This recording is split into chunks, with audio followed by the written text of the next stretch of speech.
Hello students, आज की हमारी इस वीडियो का टॉपिक है कॉमन सभा का स्पीकर।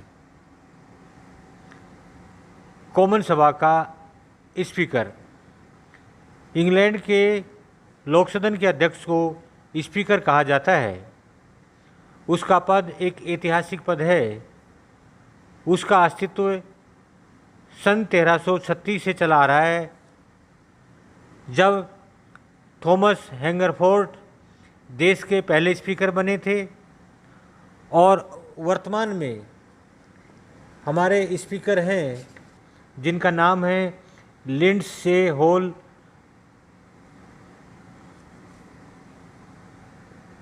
जब उन्हें स्पीकर कहा गया था क्योंकि प्रारंभ में केवल उन्हें ही सदन की तरफ से सम्राट के पास जाने और बोलने का अधिकार था। प्रारंभ में कॉमन सभा सम्राट के पास केवल याचिका भेजने वाली संस्था थी, यह कानून बनाने वाली संस्था नहीं थी। उस समय कॉमन सभा की तरफ से उसका अध्यक्ष सम्राट के सम्मुख केवल बोलने का काम ही करता था। उस समय कॉमन सभा के अध्यक्ष का पद खतरे से खाली नहीं था, क्योंकि यदि सम्राट अप्रसन्न हो जाता था तो स्पीकर को कोई भी दंड दे सकता था। यह पद ब्रिटेन के प्रसिद्ध कानून वेता की धारणा करते रहे हैं। सर थॉमस मोर तथा सर एडवर्ड कोक सदन के प्रसिद्ध अध्यक्ष हो चुके हैं। वर्तमान युग में जबकि संसद तथा क्राउन का संघर्ष चलता था, उस समय स्पीकर को कूटनीति से काम लेना पड़ता था। नेक्स्ट ले रहे हम स्पीकर का चुनाव, इलेक्शन ऑफ द स्पीकर। प्राचीन काल में राजा ही स्पीकर की नियुक्ति करता था, परंतु धीरे धीरे सदन ने उसके अध्यक्ष के निर्वाचन का अधिकार अपने हाथ में ले लिया। स्पीकर का चुनाव प्राय सर्वसम्मति से होता है। एक बार जो व्यक्ति अध्यक्ष निर्वाचित हो जाता है, वह प्राय तब तक अध्यक्ष निर्वाचित होता रहता है जब तक उसमें कार्य करने की शक्ति रहती है। सरकारें बदल जाती हैं, पर अध्यक्ष प्राय वही नहीं बदलता। अध्यक्ष पद के लिए प्राय संघर्ष नहीं होता। उसके लिए साधारण एक ही व्यक्ति का नाम प्रस्तावित होता है। प्रधानमंत्री तथा विरोधी दल का नेता परस्पर विचार करके किसी ऐसे व्यक्ति को स्पीकर पद के लिए खड़ा करते हैं जो सरकारी दल तथा प्रतिपक्ष दल दोनों को ही मान्य हो। इस प्रकार जब अनौपचारिक रूप से किसी व्यक्ति के विषय में निश्चय कर लिया जाता है, तो सदन के एक साधारण सदस्य द्वारा उसका नाम अध्यक्ष पद के लिए प्रस्तावित किया जाता है और एक अन्य साधारण व्यक्ति ही उसका अनुमोदन करता है। यह इसलिए किया जाता है कि ताकि सदन की औपचारिक रूप से यह पुरानी परंपरा बनी रहे कि स्पीकर का चुनाव सदन ने किया है, न कि सरकार ने। इसके बाद सदन उस व्यक्ति को निर्विरोध चुन लेता है। तदुपरांत सम्राट उस व्यक्ति को अपनी सहमति प्रदान कर देता है, जिसे सदन चुन लेता है। इस प्रकार स्पीकर की नियुक्ति के बारे में दो परंपराएं प्रचलित हैं या प्रसिद्ध हैं। स्पीकर का पद निर्वाचन एकमत से निर्विरोध होता है तथा एक बार स्पीकर सदा के लिए स्पीकर होता है। नेक्स्ट लेते हैं स्पीकर का वेतन। स्पीकर को लगभग 1.5 लाख वार्षिक वेतन मिलता है और रहने के लिए सरकारी निवास स्थान मिलता है। सेवानिवृत्ति होने पर उसे वार्षिक पेंशन दी जाती है और उसे लोक सभा का सदस्य बना दिया जाता है। इसके बाद वह जीवन भर लोक सभा का सदस्य रहता है। नेक्स्ट है स्पीकर का निर्दलीय होना। ब्रिटेन में एक बार स्पीकर सदा के लिए स्पीकर की परंपरा विकसित हो चुकी है। अतः स्पीकर एक बार निर्वाचित होने के बाद दलगत राजनीति से संन्यास ले लेता है। सार्वजनिक रूप से वह कोई भी दलगत राजनीति चर्चा नहीं करता, न भाषण द्वारा न लेख द्वारा ही। आम चुनाव के समय भी जबकि वह स्वयं प्रत्याशी हो, वह न तो भाषण देता है और न ही प्रचार करता है। वह सक्रिय राजनीति से तथा दलगत राजनीति से ऊपर रहता है। स्पीकर का पद गौरवपूर्ण तथा शान शौकत का है। उसका आसन इतना पवित्र और गरिमामय माना जाता है कि राजा तब तक उसका सम्मान करता है। स्पीकर को सबका सम्मान प्राप्त होता है और उसके अधिकार को सभी मानते हैं। जैसा कि इर्स्किन में का मत है कि लोक सदन का अध्यक्ष की शक्ति उसकी कार्रवाई व उसकी शान से के संबंध में सदन का प्रतिनिधित्व या प्रतिनिधि माना जाता है। वह सदन का एक अत्यंत विशिष्ट व्यक्ति होता है। नेक्स्ट लेते हैं स्पीकर की शक्तियाँ व कार्य। कॉमन सभा के स्पीकर की मुख्य कार्य एवं शक्तियाँ निम्न प्रकार हैं। नंबर 1, लोक सदन की अध्यक्षता करना। नंबर 2, बोलने की आज्ञा देना। नंबर 3, नियमों की व्याख्या करना। नेक्स्ट है सदन में व्यवस्था और अनुशासन बनाए रखना। निर्णायक मत का अधिकार। नेक्स्ट है वित्त विधेयक को प्रमाणित करना। नेक्स्ट समितियों के बारे में शक्तियाँ। नेक्स्ट नतीजों की घोषणा करना। सदन का प्रतिनिधित्व करना। सदस्यों को विशेषाधिकार का रक्षक। वाद विवाद को सीमित करना। लोक सदन संबंधी प्रशासन तथा सचिवालय संबंधी कार्य। तो चलिए अब हम एक का विस्तार से वर्णन लेते हैं। तो पहला हमारा है लोक सदन की अध्यक्षता करना। स्पीकर लोक सदन की सभी बैठकों की अध्यक्षता करता है। जब वह सदन में वह अपना स्थान ग्रहण नहीं कर लेता तब तक सदन की कार्रवाई प्रारंभ नहीं हो सकती। स्पीकर के बिना सदन का अधिवेशन नहीं हो सकता। स्पीकर की अनुपस्थिति में डिप्टी स्पीकर सदन की बैठकों की अध्यक्षता करता है। नंबर 2, बोलने की आज्ञा। सदन में विधेयकों तथा अन्य विषयों पर बोलने वाले बहुत अधिक सदस्य होते हैं।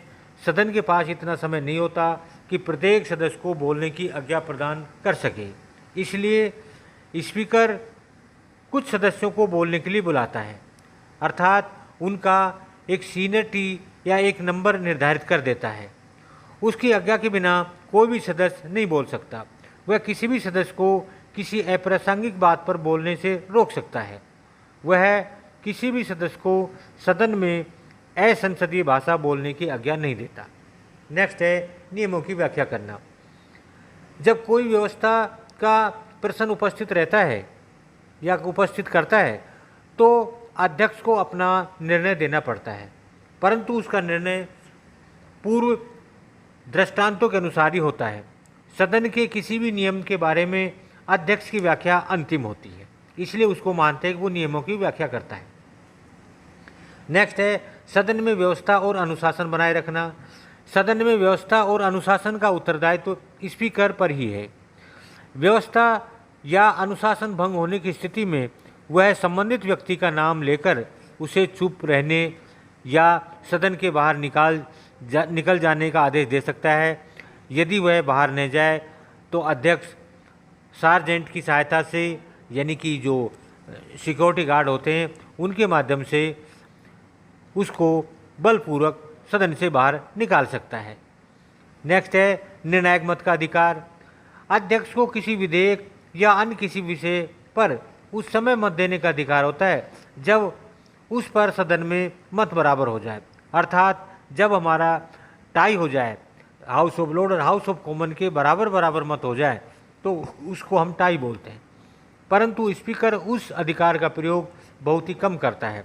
यदि उसे इस अधिकार का प्रयोग नहीं करना पड़ जाए तो भी वह कुछ पूर्व स्थिति सिद्धांतों के अनुसार ही करता है।